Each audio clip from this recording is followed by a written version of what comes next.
With any luck, this video has been released in November of 2024. If not, oh god. This is the airfix de Havilland Tiger Moth in 1/72 scale, and you can buy one too for just £7. So something cool is that the popular discount retailers Aldi and Lidl regularly have cut price airfix kits on sale in their middle aisle, I believe specifically made to cater to them. Packaged complete with paints, a brush and glue in much the same way as a starter set, these kits are great bargains and there's a great selection of them too. You can find your Spitfires and your Hurricanes, but there are also some less common craft including a selection of boats and of course this Tiger Moth. It's been a long time since I built a biplane, so this will be an exciting change from the norm, but without any further ado, let's get to unboxing. So, why, here you people ask, what do you get in the box of this little bought de Havilland Tiger Moth? As I'm sure voiceover me has already explained, I got this for £7, and you can get all sorts of great deals like this at Lidl. There's no really set time. You can often get really good deals at Christmas, but you just need to go to the middle aisle anytime, and there's a good chance that they'll be stocking these. So that's really nice. So looking at the box, it's got a bit bashed up in my bag, but as you can see, you got the paint scheme on the back, very simple, mostly just two main colours, and then you got something noted here. You got paints and some poly cement and a brush included, so it's a bit like a starter set, although it's not advertised as one. Anyway, let's get into the box, see what we got. You get number 2 Humbrol brush. You get the decal sheet, relatively bare bones, 8 decals. Well, 8 decals, some of them are repeats. And those are all you need to decorate the kit. Then you got the instruction manual, which tells you how to make the kit, goes into relatively decent detail, yada, all very simple. And finally you've got the parts, which are molded in a very dark plastic, I have to say. So opening them up, you have 3 sprues, and these might have a bit of mold release gel on them, so you want to clean that off. And not sure it says where this mold was tooled. I'll just look that up, hold on. Okay, 2013, that's when this kit was originally tooled. Anyway, also in the box you will find 4 paints and a tube of poly cement.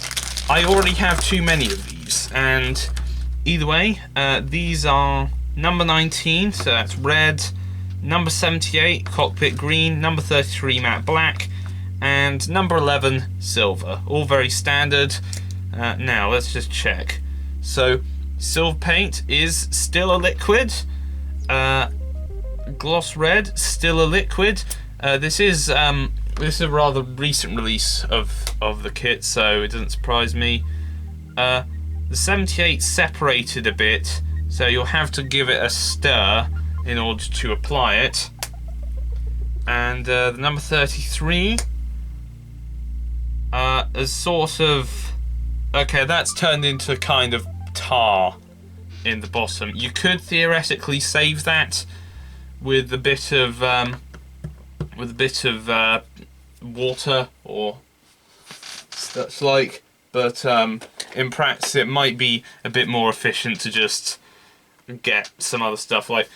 So that's not a particularly good impression if you're new to the hobby, but you know, like, this probably isn't the first kit you'll realistically get.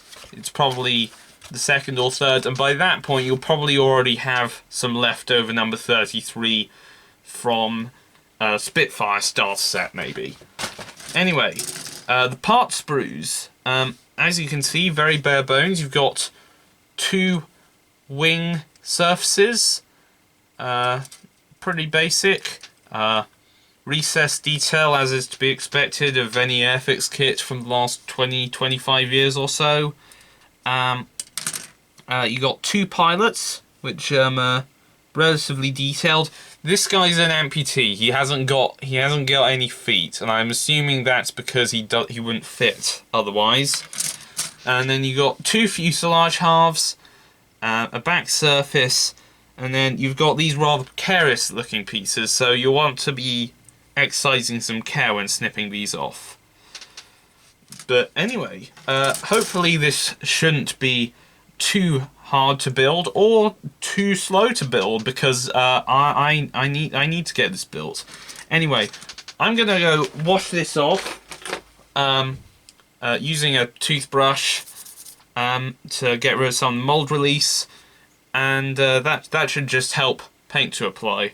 Anyway, if I use anything else, I'm going to include a list here to tell you what else you need to build this kit. But other than that, let's get on with the build. First on the agenda was painting and assembling the interior of the plane. This kit can optionally be built with its doors open, but I chose not to because my scalpels aren't terribly sharp and thus not, as they say, cut out for the job. Anyway, the interior of the plane was painted in Humbrol number 78 cockpit green, with details picked out in number 33 matte black and number 53 gunmetal. The green did require some shaking to mix it together after sitting for a long while, but once painted onto the model it actually looked pretty good. Something I did observe, however, is that it does dry very quickly. I also made an attempt to add a white spirit thinned enamel wash to bring out the details, but because I had been a bit slapdash and not bothered varnishing the paint beforehand, it did cause the paint some damage. Thankfully, you won't really see much of the interior once the plane is constructed anyway.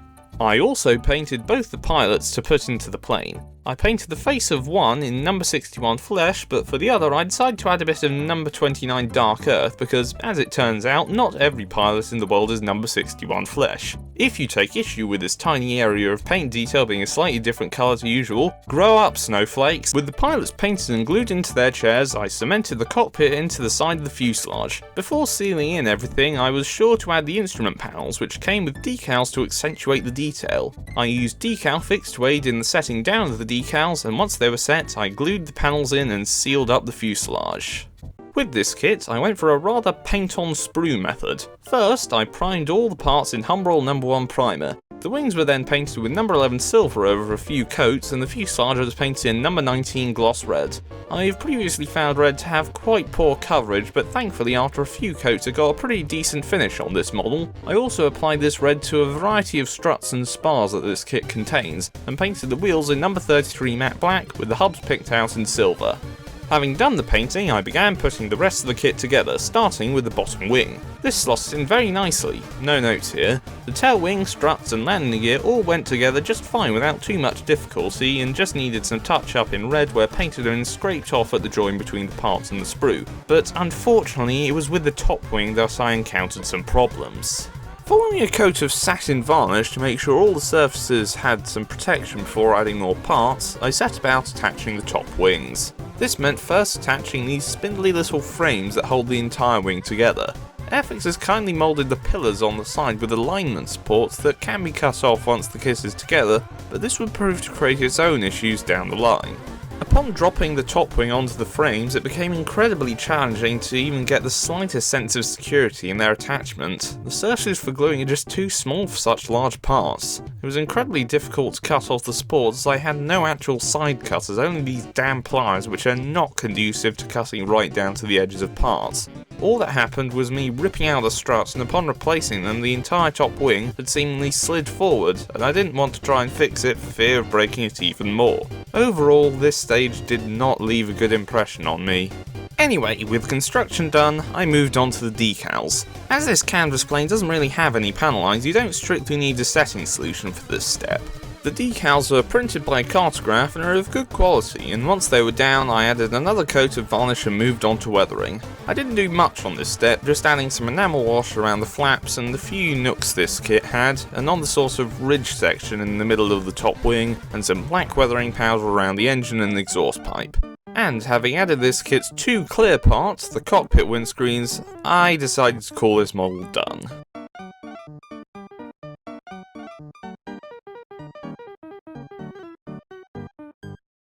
I did not enjoy building this kit. Its modelling is just fine, but it's not the most detailed kit in the world, and it's also really not fun either. It's so fiddly, and getting the top wing balanced on those pathetic struts is not an easy task, not helped by the fact that I didn't have side cutters. I have no idea why airfix think that a mere scalper blade could safely do the job once the model is together.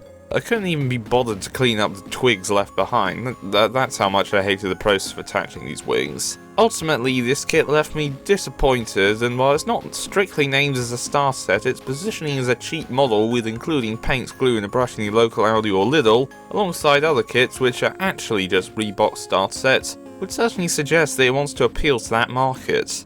I would not want people to have this as their first impression of the hobby, especially when many other kits out there are far less fiddly to make.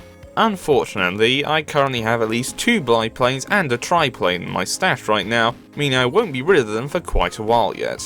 Anyway, that's it for this video. See you all some other day.